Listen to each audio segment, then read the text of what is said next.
So by teaching this, and I'm going over this all the time, every time I go over it, I say, oh, I'm here. I'm seeing myself, and I'm learning more about how this works for myself again and again and again and again. So these foundations have helped me to grow. I'm such a stubborn person in my own way that I could have made judgments, just been angry all my life, but run across this, it allowed me to get the insight, of more expansive insight, to include things, and eventually to see how my side is one point and how others are there, and to get a more working relationship to the whole wheel.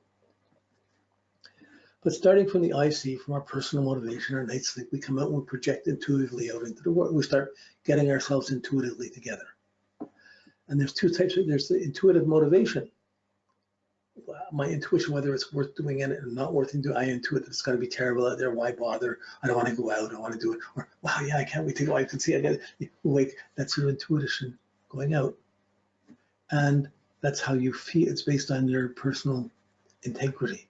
How your feelings affect your integrity, and that integrity will affect what your intuitive motivation is. But once you've started moving on that intuitive motivation, it starts to consolidate and your identity starts to form. Once you get an attitude early in the morning, it's going to affect intuitively your identity. If you don't feel like going out there, you're not going to feel like dressing up to make yourself look good. If you get up and you're intuitively plussed and enthused, their careers are going forward, you're going to intuitively identify to getting together to be part of that. Then once the motivation, intuitive motivation and intuitive identity. I just feel I'm supposed to be, this is what I'm supposed to wear. Should I wear this, or should I wear the black or the blue outfit?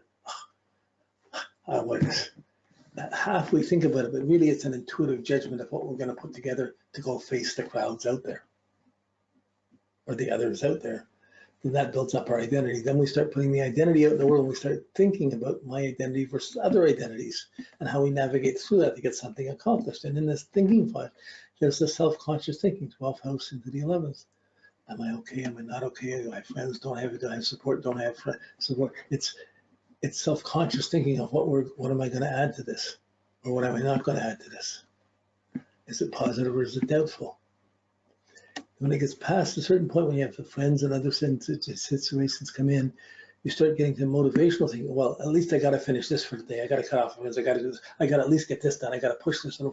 So then you get the thinking gets much more strategic towards accomplishing, towards getting what you can done, or making judgments about what you can't done. It's like the judgment side's on the other side of the setting side, but the pushing to see what you can do, that's your motivational thinking. It gets geared towards career status, who you can impress, what you can do. But in the first half of it, you're thinking, can I put it as, who do I affect? What am I going to do? What am I going to say?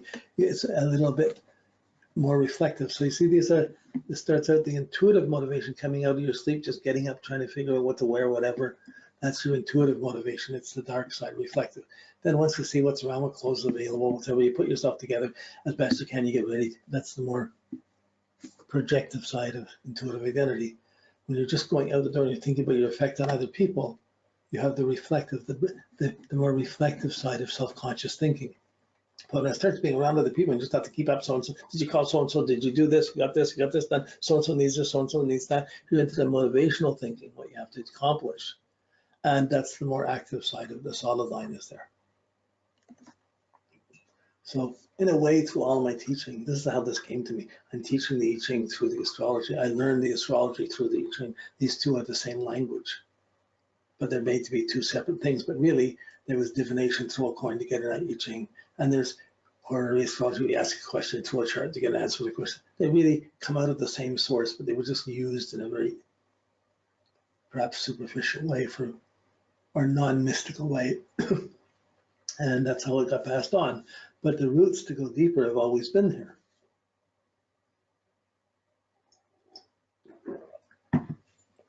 Okay, once you have your status, you start on the setting side, the reacting side, the reactional side. We're taking impression side. And we already have that as sensation and feeling. The objective reaction is sensation into reactions, objective into reactions, sharing, not sharing, taking advantage of, using. The using is really status, but this is aligning. So you have motivational sensitivity. You're aligned to people because they're in the right status, they're in the right church, or in the right group, they're aligned, they have the right beliefs, I'm aligning with them. That's motivational sensitivity. But when it comes to relationship sensitivity, who do you accept? Who are you relating to? Someone who fits into that, someone who doesn't fit into that. It's a more reflective quality. Who are you receptive to in that person? So you can have a motivational sensitivity, but your personal relationship sensitivity, you can't be open to everybody. So there's a certain alignment that comes in that affects the feedback, and often it's a receptive side. So you usually want a relationship with someone listening to you, or appreciating you, or hearing you, or something, like are able to function or react with you, or add something to you. The relationship sensitivity. When it gets personal and start dealing with feelings, this descent is so important. We see how we project it. We haven't talked very much of how we respond to others. Ouch, you hurt my feelings. Oh, that was wonderful. Oh, that's terrible. How could you do this? Oh, wow, you can do that. Oh my goodness, feels wonderful. This is great. This is terrible. This is horrible. This is okay. This is moody. This is what? All the feelings. So feeling related. I feel belong. I feel nobody. I feel I never belong. I got hurt. I'll never fit in out there. I don't feel anything. I feel that. So it's the feelings start coming in, positive and negative. But the motivational sensitivity is active, and the relationship sensitivity is more receptive. The feeling related is more active. That's like the 6th, 5th house. It's performing, it's doing things, being of service to fix things, trying to react so people will like what you do. You're doing things so you feel related. Other people need your services. They need what you can do. You get good feedback for what you can do, or negative feedback for what you can't do. There's being of service. Being healthy is one part of being service. Being healthy, be able to help others, or not having skills that let you help, or having skills that you enjoy, that you feel good about. That's this feeling related. The feeling related is how you deal with people and their feedback. If you get a rejection, how do you deal with it? If you get an affirmation or support, someone gives you a hug. Some people are so out of touch with their feelings, they don't even want to be touched. They want to be hugged. They don't want to show their feelings to others. They're in the thinking quadrant. Some people that are in the feeling quadrant, they can't think. They're just holding in their feelings and just hide away in it unless you come into the world. They're happy enough to play on their computers or play with a computer game. You're going to have kids with these qualities, and you're going to try and bring out the best and counter the worst, and they're going to experience the spectrum of both. So the feeling related, that's the functional active part of the feelings. But then as you go down the triangle, see, you're feeling motivated. It felt good. It felt terrible. I did good. I did wrong. I did bad. Oh my goodness, I'm to blame for everything. Oh, well, I did everything right. Wow, this is great. Yeah, you're feeling motivated. You go to bed feeling motivated. What's your motivation when you sleep? You're tired, but all the results of everything that happened or didn't happen, fairness, unfairness comes in. It affects your feelings. More rationally, it affects your sense of security. And this feeling goes down to affect you as you go to sleep. Ideally, you meditate before you go to sleep so you can come to terms with the feelings and dissolve them so you can go to sleep in peace. And then you meditate when you get up in the morning so that you protect your personal integrity and you have a clearer intuitive motivation. But when this gets messed up, it spills over to the next day, and one day starts diminishing the others, and bad habits start having effects. And it goes around the wheel again. You want someone to feel motivated. They don't feel like skating. They don't feel like doing things with other people. How do you get them to feel motivated? You encourage them. You have to find some way of treating them. They think, oh, geez, we got to spoil them. We got to encourage them to go skating and go do this or that. Yeah, why would they go if they're not? Well, different people have different reactions to any situation like this.